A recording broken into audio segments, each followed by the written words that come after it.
وسراجا منيرا. أما بعد فعن علي بن أبي طالب رضي الله تعالى عنه قال قال رسول الله صلى الله تعالى عليه وسلم إذا فعلت أمتي 15 خصلة حل بها البلاء. فقيل وما هن يا رسول الله؟ قال إذا كان المغنم دولا والأمانة مغنما والزكاة مغرما وأطاع الرجل زوجه وعف أمه وبر صديقه وجفى أباه وارتفعت الأصوات في المساجد وكان زعيم القوم أرذلهم إلى آخر الحديث أو كما قال عليه الصلاة والسلام. قال الله تبارك وتعالى في شأن حبيبه إن الله وملائكته يصلون على النبي يا أيها الذين آمنوا صلوا عليه وسلموا تسليما. اللهم صل على سيدنا محمد وعلى آل سيدنا محمد وبارك وسلم. قابل عزت تکریم معزز بزرگان محترم اور عزیز ساتھیوں، گزشتہ ہفتے ایک لمبی حدیث جس کا کچھ مضمون آپ حضرات کے سامنے پیش کیا، اسی حدیث کو ابھی خطبے میں آپ حضرات کے سامنے پڑھا. حضرت نبی کریم صلی اللہ تعالی علیہ وسلم کا ارشاد گرامی حضرت علی بن ابی طالب رضی اللہ تعالی عنہ فرماتے ہیں کہ نبی کریم صلی اللہ تعالی علیہ وسلم نے ارشاد فرمایا، جب میری امت 15 کام کرنے لگے گی تو ان کے اوپر مصیبتیں اترے گی، عذاب آئے گا، آفتیں آئے گی. اس میں سے 3 چیزیں میں گزشتہ ہفتے ذکر کر چکا ہوں کہ اذا کان المغنم دولا، جب مال غنیمت کو اپنا مال سمجھا جائے گا. دوسرے نمبر پر امانت میں خیانت کی جائے گی، والامانۃ مغنم.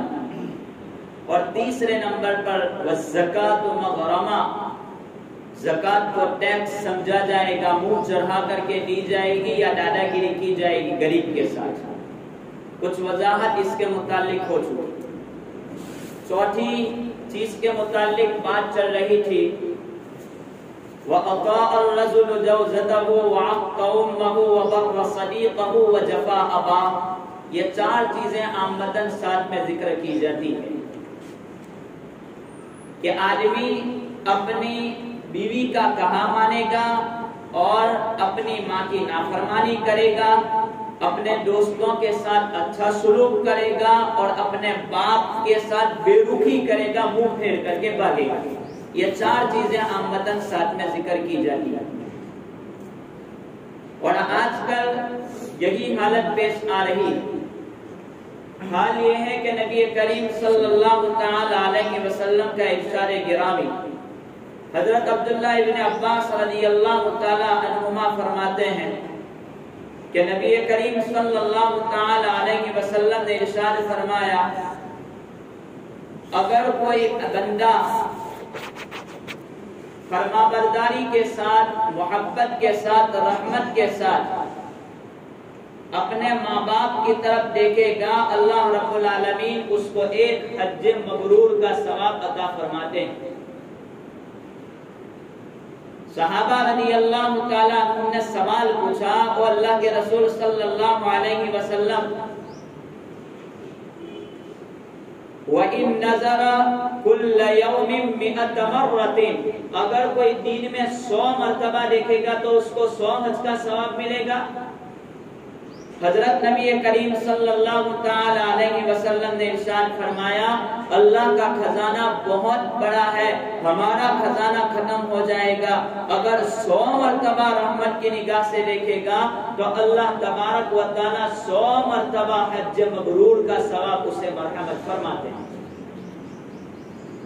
خالی محبت اور رحمت کی نگاہ سے کوئی بندہ دیکھتا ہے، لیکن آج کل لوگ دوسری نیکیوں کو بہت اہم سمجھتے ہیں۔ حج میں جانے کو بار بار، عمرہ میں جانے کو بار بار، مسجدوں میں خرچ کرنے کو، قبرستانوں میں خرچ کرنے کو، اپنے آپ کو بڑا کہنے کو، جماعتوں میں جانے کو، ان تمام چیزوں کو بہت بڑا سمجھا جاتا ہے، لیکن اپنے گھروں میں ماں باپ ہے، اس کی کوئی پرواہ اور کوئی فکر نہیں۔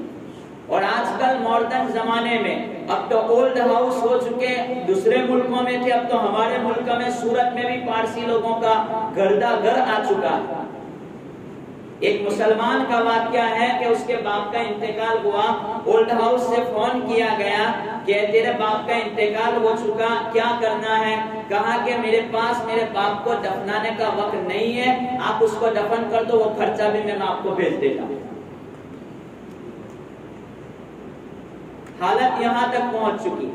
حضرت عبداللہ ابن عمر رضی اللہ تعالی عنہما روایت کرتے ہیں کہ اگر آپ کے والدین میں سے ماں اور باپ دونوں کی اطاعت اگر کوئی بندہ کرتا ہے، اللہ تعالیٰ اس کو جنت کے دونوں دروازے اس بندے کے لیے کھول دیتے ہیں، اور اگر دونوں کی نافرمانی کرتا ہے تو جہنم کے 2 دروازے اس بندے کے لیے کھول دیے جاتے ہیں۔ اگر 2 میں سے ایک کا انتقال ہو چکا، ایک زندہ ہے، تو ایک کی نافرمانی پر جہنم کا 1 دروازہ کھلتا ہے اور ایک کی اطاعت پر جنت کا 1 دروازہ کھلتا ہے۔ صحابہ رضی اللہ تعالی عنہم بڑے بے تکلف تھے، ہم جیسے ڈونگی نہیں تھے۔ بہت آسانی کے ساتھ صحابہ نے سوال کیا وَإِن ظَلَمَا، اگر اللہ کے رسول ہمارے ماں باپ ہم پر ظلم کرے تو بھی اطاعت کرنے کی؟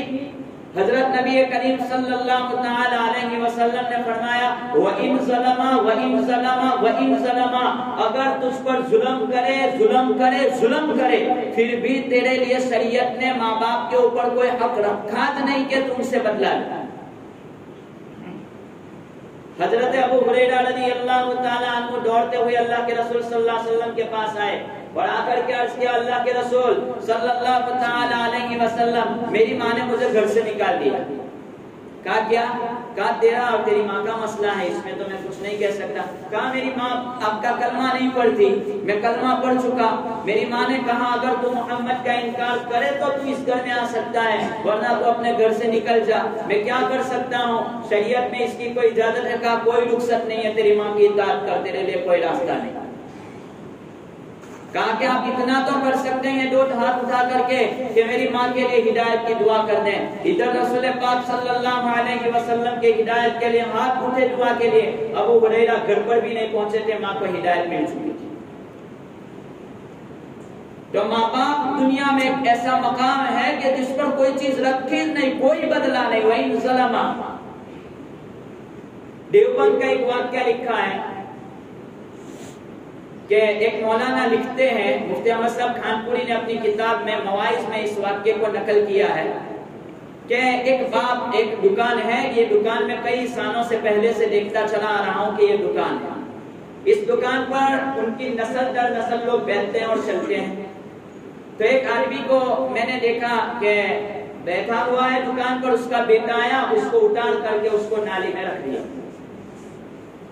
تو میں سوچ رہا تھا کہ حدیث کا جملہ ہے کہ اگر ماں باپ کے ساتھ نافرمانی ہوگی تو اس کے بدلے اس کے بیٹے اس کا قرضہ چکائیں گے، تو یہ حدیث تو ٹھیک ہے، لیکن اس کی تو کوئی اولاد نہیں ہے، 4 لڑکیاں ہیں، کوئی بیٹا بہن ہے۔ میں اس کے بارے میں سوچنے لگا، چنانچہ ایک مدت ہوئی، ایک مدت کے بعد میں نے دیکھا کہ 4 لڑکیوں میں سے ایک لڑکی برقع پہن کر کے آئی، اس کا باپ جس بیٹے نے اس کے باپ کو نالی میں ڈالا تھا، اس کی بیٹی اب آئی اور آ کر کے اس کو دکان سے اتارا اور نالی میں چھوڑ کر کے وہ بیٹی چلی گئی۔ روایت ہے حضرت ابو بکرہ رضی اللہ تعالی عنہ اس روایت کو بیان کرتے ہیں کہ اس کا قرضہ دنیا میں چکا کر کے جانا ہے. قاضی ابو علی تنوخی رحمت اللہ علیہ نے ایک واقعہ نقل کیا ہے کہ وہ واقعہ مشہور ہے، بارہا ہم نے سنا ہوگا کہ ایک بیٹا اپنے باپ کو پیر میں رسی باندھ کر کے لے جانے لگا، جاتے جاتے مارتے مارتے اس کو لے جا رہا ہے، ایک جگہ اور ایک جگہ بڑھا کر کے باپ نے کہا کہ بیٹا بس اب مجھے روک دے. کہا کہ اب تک تو چپ چاپ کھینچا چلا رہا تھا، اچانک آپ کیوں بولے؟ کہا کہ میں بھی میرے باپ کو یہاں تک کھینچ کے لایا تھا، اب میرا مسئلہ ختم ہو گیا، اب تو مجھے چھوڑ دے. روایات مختلف ہے. اسی پر ایک بہت بڑے امام گزرے ہیں، عالم گزرے ہیں، ابو اسحاق اسفرائینی. انہوں نے ایک آدمی نے ان کو خواب میں دیکھا کہ ان کی داڑھی جو ہے وہ داڑھی خوبصورت اور چمک رہی ہے موتیوں کی طرح. تو صبح میں جا کر کے انہوں نے پوچھا کہ آپ کی داڑھی چمکتی کیوں تھی؟ میں نے رات کو خواب میں دیکھا. کہا کہ یہ بات سچ ہے. کہا کہ کیوں؟ کہا کہ میری ماں کے پیروں پر دھول تھی تو میں نے اپنی داڑھی کے ذریعے اس دھول کو صاف کیا، اللہ تبارک و تعالی نے میری داڑھی کو موتیوں سے چمکتا ہوا کر دیا. تو بات یہ ہے کہ کسی کا بدلہ کسی بھی طرح آدمی کو نہیں مل سکتا. شوہر ابن حوشب رحمت اللہ علیہ خود اپنا واقعہ لکھتے ہیں کہ میں گاؤں میں گیا، ایک عورت چارپائی پر بیٹھ کر کے سوٹ کاٹ رہی تھی. تو میں نے دیکھا کہ سوٹ کاٹ رہی ہے اور ایک قبرستان کے قریب وہ اس کی کھٹیا لگا کر کے بیٹھی ہوئی تھی. ایک آدمی نے کہا کہ آپ منظر دیکھ رہے ہیں، اس کو پہچانتے ہو؟ کہا یہ بڈھی عورت ہے. کہا کہ ٹھیک ہے. تو اچانک عصر اور مغرب کے بیچ کا وقت تھا. قبرستان سے ایک نوجوان آدمی باہر نکلا جس کا آدھا جسم تو انسانوں کی طرح تھا اور یہاں سے پورا اپنی کمر سے لے کر سر تک کا جو جسم تھا وہ گدھے کی طرح تھا. تو وہ آدمی اچانک باہر نکلا، 3 مرتبہ گدھے کی طرح ہنہنایا اور قبر کھلی اور بند ہو گیا، ختم. لوگوں نے کہا یہ روزانہ عصر سے مغرب کے بیچ میں ہوتا ہے، 3 مرتبہ ہنہناتا ہے اور پھر قبر بند ہو جاتی ہے، وہ آدمی اندر چلا جاتا ہے. تو شوہر ابن حوشب رحمت اللہ علیہ نے وہ بڈھی عورت سے پوچھا کہ یہ کیا منظر ہے؟ لوگوں نے کہا یہ بڈھی اس کی ماں ہے. وہ آدمی روزانہ شراب پی کر کے اپنے گھر آیا کرتا تھا، بہت گناہ کرتا تھا. ماں کہتی کہ بیٹا اللہ سے توبہ کر، شراب چھوڑ دے، یہ چیز اچھی نہیں ہے. روزانہ کہتی تھی ماں، لیکن وہ کہتا گدھے کی طرح بکتی رہتی ہے. اچانک ایک دن اس کا انتقال ہو چکا اور تب سے لے کر یہ وقت ہے کہ آج تک روزانہ 3 مرتبہ گدھے کی طرح وہ بکتا ہے اور اس کی ماں یہاں بیٹھ کر کے اس منظر کو سنتی ہے. بات یہ ہے کہ ماں باپ کے نافرمان کو مرتے وقت کلمہ تک بھی نصیب نہیں ہوتا. اور یہ روایت میں ہے، کوئی بات نہیں ہے، قرآن کو حدیث شریف میں اس کو نقل کیا گیا ہے کہ اگر کوئی ماں باپ کا نافرمان ہوگا مرتے وقت زبان پر کلمہ نہیں آئے گا. حضرت علقمہ رضی اللہ تعالی عنہ جب ان کا انتقال کا وقت قریب آیا تو زبان سے کلمہ نہیں نکلا. ان کی بیوی نے کسی کو بھیجا، جاؤ اللہ کے رسول سے جا کر کے کہو کہ آپ کا ایک امتی دنیا سے جا رہا ہے اور زبان پر کلمہ نہیں آ رہا. حضرت نبی کریم صلی اللہ علیہ وسلم نے پوچھا ماں زندہ ہے؟ بلا کے لاؤ. ماں آئی، ماں کو پوچھا کیا ہے آپ کے بیٹے کے بارے میں، آپ کا کیا خیال ہے؟ کہا 5 ٹائم کی نماز پڑھتا ہے، روزے رکھتا ہے، صدقہ دیتا ہے، تہجد کا بھی پابند ہے، میرا بیٹا بہت اطاعت گزار ہے. کہا کہ آپ کے بارے میں؟ کہا کہ اس کی بیوی کا کہا مانتا ہے، میرا کہا نہیں مانتا ہے، اس کی بیوی کے حق میں میری طرفداری نہیں کرتا ہے. کہا کہ آپ کے بیٹے کو معاف کر دو. کہا کہ میں آپ کے بیٹے کو میرے بیٹے کو معاف نہیں کروں. کہا بلال کو بلال جاؤ اور لکڑیاں اٹھا کر کے لاؤ، لکڑیوں کو یہاں جمع کرو اور علقمہ کو لا کر کے ڈال دو، یہاں جلا دو اس کو. ماں نے کہا یہ نہیں ہو سکتا، میرے بیٹے کو میرے سامنے جلا دیا جائے گا. کہا کہ اگر تم معاف نہیں کرے گی، زبان سے کلمہ نہیں نکلے گا اور وہ بیٹا کل جہنم کی آگ میں چلے گا. کہا کہ تب تو میں نے میرے بیٹے کو معاف کر دیا. صحابی کو بھیجا کہ جاؤ جلدی گھر پہ، کیا حال ہے علقمہ کا؟ دوڑتے ہوئے صحابی نے دیکھا علقمہ زبان سے کلمہ پڑھا اور دنیا سے رخصت ہوا. تو روایت یہ ہے کہ بندے کو مرتے وقت کلمہ تک نصیب نہیں ہوتا. صحابی تھے اتنے بڑے تہجد گزار، زبان پر کلمہ نہیں آ رہا. تو آج کل ہم لوگ دنیاوی ترقیات میں اتنے اوپر کہ بس ہم اپنا کام کیے جا رہے ہیں، لیکن ماں باپ اپنے گھروں پر تڑپ رہے ہیں۔ کوئی اولڈ ہاؤس میں رکھ کر کے جاتا ہے، کوئی دوا کے لیے پوچھنے والا نہیں، کوئی ماں باپ کے حقوق کے لیے پوچھنے والا نہیں۔ ان تمام چیزوں کے ساتھ ہم اپنی باتیں کرتے ہیں۔ دنیا کی ترقی کسی بھی عالم میں ہو نہیں سکتی۔ آدمی دنیا میں ترقی کر ہی نہیں سکتا، گھر کے پیسے آدمی لا دے، لیکن اس آدمی کو ترقی اور سکون اور اطمینان نہیں مل سکتا۔ تو یہ چار چیزیں نبی کریم صلی اللہ تعالی علیہ وسلم نے ارشاد فرمائی، وَأَطَاعَ الرَّجُلُ زَوْجَتَهُ وَعَقَّ أُمَّهُ وَبَرَّ صَدِيقَهُ وَجَفَا أَبَاهُ۔ اور دوسری دو چیزیں یہ کہ دوستوں کا کہا مانے گا، باپ سے منہ پھیر کر کے بھاگے گا۔ اب عالم یہی ہے کہ پارٹیاں دوستوں کے ساتھ کر رہا ہے، رات کو کھانا کے لیے کسی ہوٹل میں جانا ہے، پیسوں پر پیسے خرچ کر رہا ہے، لیکن باپ کو دینے کے لیے اس کے پاس 500 روپے نہیں ہے۔ ہر بات میں اگر مشورہ لینا ہے تو اپنا دوست جو کہے گا اس پر فیصلہ کیا جائے گا، باپ کہے گا اس کے فیصلے کو ٹال دیا جائے گا۔ یہ چار چیزیں شروع سے گناتے آ رہا ہوں۔ حضرت نبی کریم صلی اللہ تعالی علیہ وسلم نے ارشاد فرمایا کہ جب یہ تمام چیزیں ہوگی تو اس وقت آپ آسمان سے بلائیں اترے گی، مصیبتیں اترے گی، انتظار کر لینا۔ حل بک البلا، مصیبتیں آئے گی۔ اس کے بعد آگے ایک چیز رسول اکرم صلی اللہ علیہ وسلم نے 8ویں چیز ذکر کی، وارتفعت الاصوات فی المساجد، مسجدوں میں آوازیں بلند ہو جائے گی۔ مسجد شعائر اسلام ہے، اسلام کا نشان ہے۔ مسجد کے ہم کسی کو ملتے ہیں یا کسی کے گھر میں جاتے ہیں تو السلام علیکم ورحمۃ اللہ کہتے ہیں۔ مسجد کا ادب کیا ہے؟ علماء نے لکھا ہے کہ اگر کوئی بڑی مجلس میں آدمی جاوے اور جا کر کے سلام کیے بغیر بیٹھ جاوے تو کتنا اس آدمی کے بارے میں لوگ کہیں گے کتنا بے ادب ہے۔ مسجد کے بارے میں لکھا ہے کہ اگر مکروہ وقت نہیں ہے، جماعت کا وقت نہیں ہے اور وقت اس کے پاس ہے اور جا کر کے مسجد میں بیٹھ جاتا ہے اور 2 رکعت نماز نہیں پڑھتا ہے تو وہ ایسا ہی بھی ادب ہے اللہ کے گھر کے بارے میں۔ یہ ادب لکھا ہے مسجد کا۔ اب ہمارا معاملہ بالکل اس سے الٹ پھلٹ ہے۔ حضرت نبی کریم صلی اللہ تعالی علیہ وسلم نے ارشاد فرمایا تھا کہ مسجدوں میں ٹی ویوں کی طرح شکلیں ہو جائے گی، اور غیر کہتے تھے کہ ہم مسجدوں میں اس بات کو پہنچا دیں گے۔ آج آ گئی یہ باتیں۔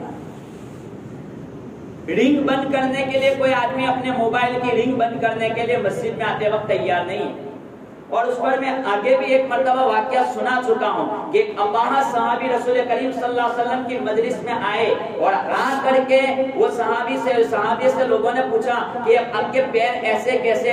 کہا کہ اللہ کے مجھے مت پوچھو، میں ایک مرتبہ حضرت نبی کریم صلی اللہ علیہ وسلم نماز پڑھا رہے تھے کہ میں اپنے گدھے پر سوار تھا، میرا گدھا آگے نمازیوں سے آگے سے گزر گیا۔ حضرت نبی کریم صلی اللہ تعالی علیہ وسلم یوں تو کسی کو بد دعا نہیں دیتے، لیکن اللہ کے رسول صلی اللہ علیہ وسلم کا جملہ اس وقت نکل گیا، بس اس وقت سے لے کر آج تک میں اس وقت گدھے سے اترا اور میں اپاہج کی حالت میں ہو گیا۔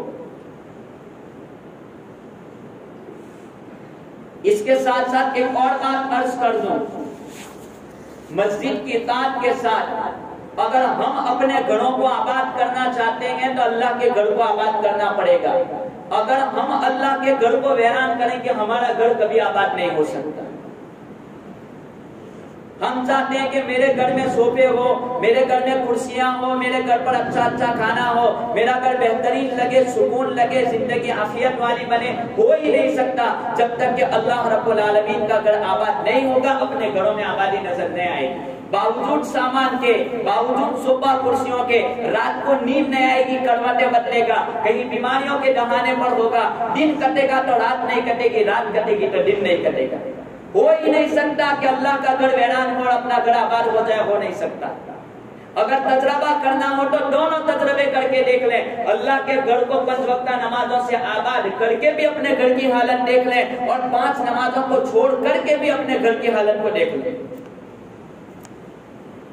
کفار مکہ نے یہ کہا تھا کہ اللہ کے رسول صلی اللہ علیہ وسلم ہم کلمہ پڑھیں گے تو کلمہ پڑھنے کے بعد دوسرے غیر لوگ ہیں وہ ہماری عزت کرنا چھوڑ دیں گے، کیونکہ ہم جب جاتے ہیں باہر کے علاقوں میں تو باہر کے علاقوں میں لوگ قدر کرتے ہیں کہ مکہ کے متولی ہیں اور مکہ کے متولیوں کی قدر کی جائے گی، ان کو مارا نہیں جائے گا، تو ان لوگوں نے کلمہ نہیں پڑھا کہ ہماری عزت ڈاؤن ہو جائے گی۔ حضرت نبی اللہ تبارک و تعالی نے قرآن اتارا، لیلا فی قریش ایلا فیہم رحلۃ الشتاء والصیف فلیعبدوا رب ھذا البیت الذی اطعمهم من جوع۔ تم کو جو اطمینان ہے، شانتی ہے، سکون ہے، وہ اس کعبۃ اللہ کی بنیاد پر ہے۔ اگر کعبۃ اللہ کی عبادت نہیں کی، اس کے مالک کی عبادت نہیں کی جائے گی، اس کو ویران کیا جائے گا تو آپ بھی ویران ہو جاؤ گے۔ چنانچہ اس کعبۃ اللہ کی حفاظت کے واسطے، اللہ کے دین کی حفاظت کے واسطے شروع میں مسلمانوں کو بطور آزمائش اس علاقے سے نکال کر مدینہ بھیجا گیا، لیکن وہ مدینہ سے پھر صحابہ آئے، اللہ کے رسول آئے، عزت اور فتح کے ساتھ کعبۃ اللہ میں داخل ہوئے، اور وہ کفار جب انہوں نے اس پر قبضہ کیا، تھوڑی مدت کے بعد بدر ہوئی، بڑے بڑے سردار مارے گئے، اس کے بعد احد ہوئی، بڑے بڑے سردار مارے گئے، تبوک کا واقعہ ہے، مارے گئے بڑے بڑے سردار۔ یہ واقعات نے ان کو ویران و برباد کر دیا۔ کوئی آدمی یہ کہے میں رب کے گھر کو ویران کر کے میں آباد ہو جاؤں، یہ ہو ہی نہیں سکتا۔ یہ صاف بات، نص کی بات ہے، قرآن کی بات ہے۔ اب نماز پڑھنا اللہ کے لیے نہیں ہے، میری ذات کے لیے۔ اگر مجھے اپنے گھر میں شانتی چاہیے، جھگڑے ختم کرنے ہیں، اطمینان کی نیند مجھے چاہیے، مجھے پیسوں کی برکت چاہیے، اولادوں سے فائدہ چاہیے، یہ تمام چیزیں چاہیے، تو اللہ کے گھر کو آباد کیے بغیر ہو نہیں سکتا۔ رات تو پھرتا رہے، دن تو پھرتا رہے، تیری نیندوں کو قربان کرتا رہے، سب کچھ کرتا رہے، لیکن تو رات کو آ کر کے یا تو بیوی کو گالی بولے گا یا بیوی تجھے کھانا نہیں دے گی، یہ بات ہو کر کے رہے گی، کیونکہ تو جب تیرے رب کے گھر کو ویران کرے گا، اللہ تیرے گھر کو ویران کر کے رکھے گا۔ دنیا میں ہم آئے ہیں عبادت کے لیے، تو مقصد عبادت پہلا، اس کے بعد تیرا گھر۔ اگر کوئی یوں کہے کہ میں تو اپنے گھر پر نماز پڑھ لیتا ہوں، تو اس کی بھی اجازت نہیں ہے۔ حضرت نبی کریم صلی اللہ علیہ وسلم صحابہ کو یوں کہتے ہیں کہ ان کے گھروں کو آگ لگا دو، جو اپنے گھروں پر نماز پڑھتے ہیں، اس کی بھی اجازت نہیں ہے۔ مسجد کو آباد کرنا پڑے گا۔ اگر ہم آبادی، تو ماں بہنوں سے بھی میری گزارش، نوجوانوں سے بھی میری گزارش، بڑے بڑھوں سے بھی میری گزارش، اگر کوئی عذر، کوئی رکاوٹ نہیں ہے تو آپ کو مسجد میں آنا سنت مؤکدہ علی الکفایہ، سنت مؤکدہ ہے، فرض نماز کے۔ اسی لیے تو علماء نے لکھا ہے کہ اگر کسی مسجد میں نماز ہو گئی اور اس کے بعد دوسری جماعت کو مکروہ لکھا ہے۔ وجہ کیا کہ اگر لوگ بار بار آتے جائیں گے اپنی فرصت پر، جماعتیں کرتے رہیں گے اور جماعت بار بار ہوگی، تو پھر پہلی جماعت کی اہمیت گھٹ جائے گی۔ اگر کوئی راستے کی مسجد ہے، مسافر لوگ ہیں، آتے جاتے ہیں، تو وہاں اجازت ہے، لیکن جہاں پر مقامی لوگ آ رہے ہیں بار بار، تو ان کو اجازت نہیں ہے، روک دیا جائے گا کہ نماز با جماعت بار بار نہیں ہوتی، مکروہ لکھا ہے۔ یہی وجہ ہے کہ پہلی جماعت کی اہمیت کو سمجھا جائے۔ تو بات تو چل رہی تھی وارتفعت الاصوات فی المساجد، تو جب تک اپنے گھروں کو اللہ کے گھر آباد نہیں ہوں گے، سب کچھ کر دو، دعائیں کرو اپنے گھروں کو، ورنہ حالات آج ایسے ہیں کہ لوگوں کو خدا سے بھروسہ اٹھ چکا ہے۔ میں قسم کھا کر کے کہتا ہوں، میں حضرت نبی کریم صلی اللہ علیہ وسلم کا نائب بن کر کے اس منبر پر بیٹھ کر کے جھوٹ نہیں بولوں گا۔ واللہ ایک آدمی نے مجھے یوں کہا کہ مولوی صاحب میں نماز پڑھنے کے لیے کیسے آؤں، مجھے اس پر بھروسہ نہیں۔ قسم کھا کر کے کہتا ہوں، اولادیں برباد ہو رہی ہے، ویران ہو رہی ہے، اگر فکر نہیں کی گئی تو یہ حالت آئے نہیں۔ ہم پہلے کہتے تھے کہ کون ہمارے مسجدوں کو تالے توڑے گا اور اندر جا کر کے مسجدوں کو ویران کرے۔ اگر وہ ویران ہوگی، اللہ کو کوئی پرواہ نہیں ہے، وَيَسْتَبْدِلْ قَوْمًا غَيْرَكُمْ، دوسری قوم لائے گا، ایمان میں داخل ہوگی اور وہ عبادت کرے گی، ہم دیکھتے رہ جائیں گے۔ کل 2-3 دن پہلے کا واقعہ کہ ایک پورا خاندان کیسور گاؤں میں غیر مسلم ہو چکا، اخبار میں پڑھا ہوگا۔